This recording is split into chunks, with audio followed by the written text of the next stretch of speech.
Cavs losers in Game 1 against the Pacers, 121-112. It was the big concern headed into the series, the pace and the speed in which Indiana plays, and they definitely caught Cleveland off guard.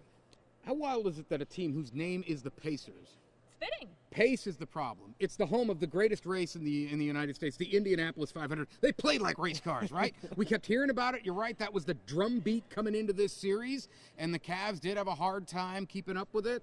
They felt better about the way they did things in the especially the second half. But by then, when you're not making shots and they're hitting everything, that's a steep hill to climb.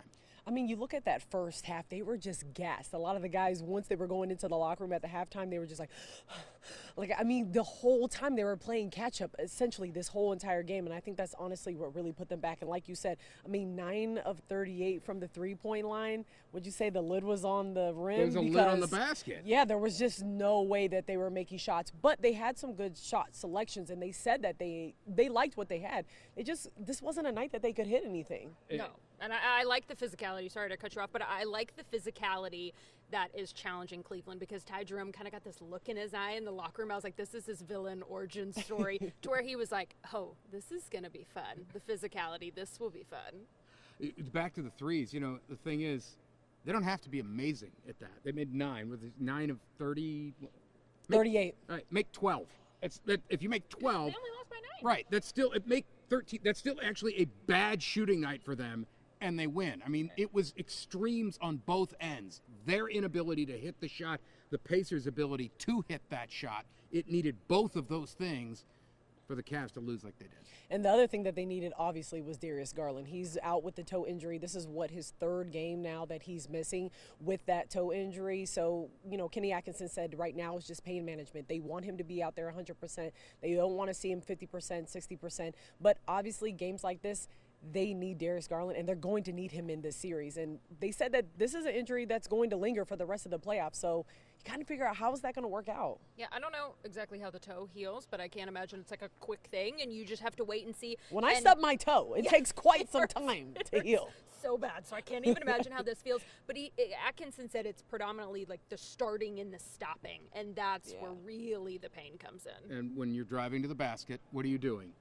Boom, it's burst, right? It's a little bit like with a running back, it's just a toe. Well, it's kind of important when you plant Your the big foot toe. and drive and Right. go. It's the same type of thing for what Darius can do. Obviously, that's affecting any jump shot. You need lift. So it is a problem. It's a small body part. It's a big problem. Yeah, especially when it's your big toe. Look, I mean, you never know how much that's going to affect you. Yeah.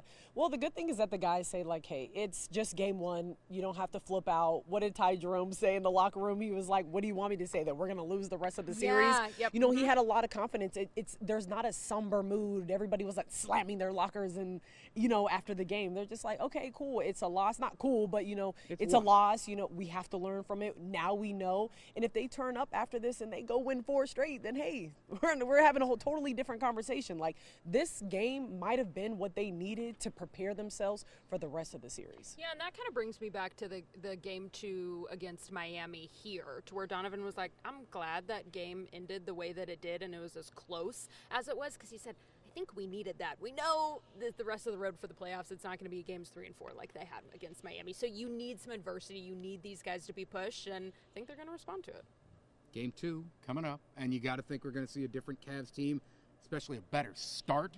And you have a good start, it can carry you a long way. Yeah, and it'll be interesting, too, if Sam Merrill gets the start again if Garland is out. Need a little more. He's the 3-and-D guy, but when the 3's not there. Yeah. Well, you have to look. I mean, when you look at the stat sheet, Pacers are playing a lot off their bench, and their bench did very well tonight. So the Cavs bench has to match that at the end of the night. And another note, too, DeAndre Hunter, it was his finger that took him back to the locker room when he got injured. He said, not a concern, 100%. I'll be playing game 2, not worried about it. Yeah. Any final thoughts, guys? I just feel like they all need to get healthy. And it's kind of hard. We were talking about this earlier. Yeah, you're in the playoffs. You only have so much time to rest and recover. I mean, they're turning around and playing on Tuesday, so you have one day.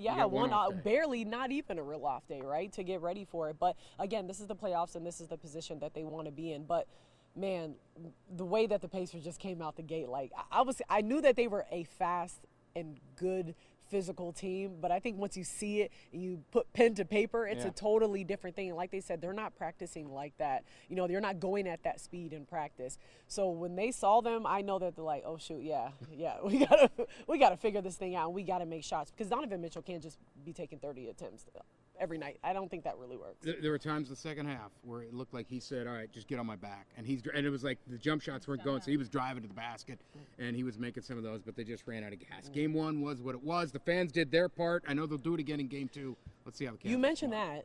TNT did say on the broadcast that this was the loudest arena. I want to say that they said that they ever heard. Yeah. I mean, this place was rocking. One thing, like, shout out to the fans, because, man, this place is towels. lit. Like, I love it. Ashley and I were watching the drone that was flying Yeah. around the whole time. No, they always have. It's a like great hard home not to court dance, environment. and I'm like, oh, I'm at work. You Like, should let see me Mark hang in out. his chair getting Yeah. I excited. was getting excited in That's the media fun, room. though. Yeah. All right, for Ashley Holder, Mark Schwab, I'm Leah Doherty. We will be here continuing to cover the Cavs series against the Pacers.